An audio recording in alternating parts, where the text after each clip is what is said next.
Hello बच्चों, so let's read the question. The question says, which of the following statements are correct? Benzyl halides are more reactive than vinyl and aryl halides. Vinyl halides are more reactive than alkyl halides. Aryl halides are less reactive than alkyl halides. And aryl halides are more reactive than benzyl halides. तो एक बार हम सभी halides को बना के देख लेते हैं. इसका की कंसेप्ट है reactivity.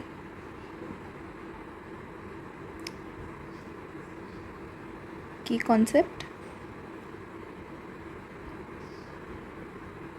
reactivity of halides. So पहले ऑप्शन में दिया है benzyl halides are more reactive than vinyl and aryl halides. तो बेंजाइल halide क्या होता है? यहाँ पे एक बेंजीन है, यहाँ पे एक C कार्बन और ये एक X आ गया. ये हो गया हमारा बेंजाइल halide. Benzyl halide. अब बोल रहे विनाइल हलाइड. विनाइल हलाइड होता है C+C और यहाँ पे एक X, H भी बना ही देते हैं, H2. ये हो गया हमारा विनाइल हलाइड.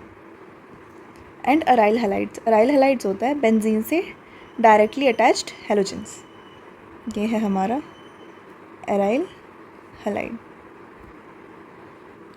अगर हम रिएक्टिविटी की बात करते हैं तो हेलोजेंस के पास लोन पेयर्स होते हैं. एराइल हलाइड्स में क्या होगा कि लोन पेयर्स रेजोनेंस में जाते हैं. तो यहाँ पे क्या आता है, पार्शियल डबल बॉन्ड कैरेक्टर आ जाता है. सिंस यहाँ पे पार्शियल डबल बॉन्ड कैरेक्टर आ जाता है तो इसको ब्रेक करना ईजी नहीं होता. ठीक है. अब यहाँ पे भी ये चीज़ है कि ये जो जिस कार्बन से अटैच्ड है उसके पास डबल बॉन्ड है, तो जब ये टूटता है और इसके पास प्लस चार्ज आता है तो ये स्टेबल नहीं होता.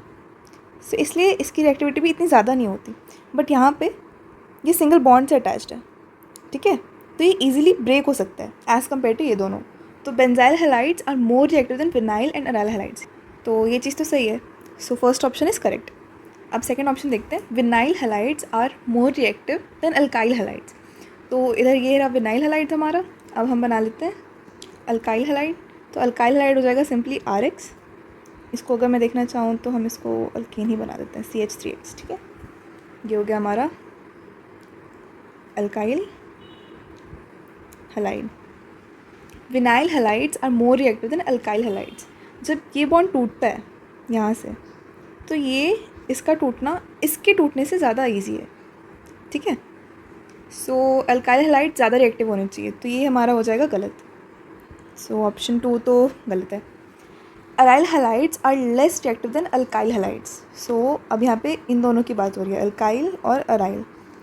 इन दोनों में अगर देखा जाए तो अल्काइल हलाइड ज़्यादा रिएक्टिव होते हैं क्योंकि यहाँ पे पार्शियल डबल बॉन्ड कैरेक्टर आ जाता है.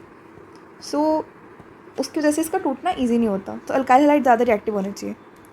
बट इधर लिखा है aryl halides are less reactive. ठीक है. तो ये ऑप्शन भी सही है. हमारा अल्काइल हलाइड से ज़्यादा रिएक्टिव होता है. Aryl halides are more reactive than benzyl halides. ये चीज़ यहाँ पे गलत हो गई क्योंकि पार्शियल डबल बॉन्ड कैरेक्टर है यहाँ पे, इसलिए ये ज़्यादा रिएक्टिव नहीं होता. बेंजाइल हलाइड ज़्यादा रिएक्टिव होता है than compare to aryl halide. So ये ऑप्शन भी गलत हो जाएगा. सो हमारा सही ऑप्शन है 1 and 3. तो B करेक्ट हो जाएगा. Hence option B is correct where benzyl halides are more reactive than vinyl and aryl halides and aryl halides are less reactive than alkyl halides. So I hope ये question समझ में आया हो. Best of luck.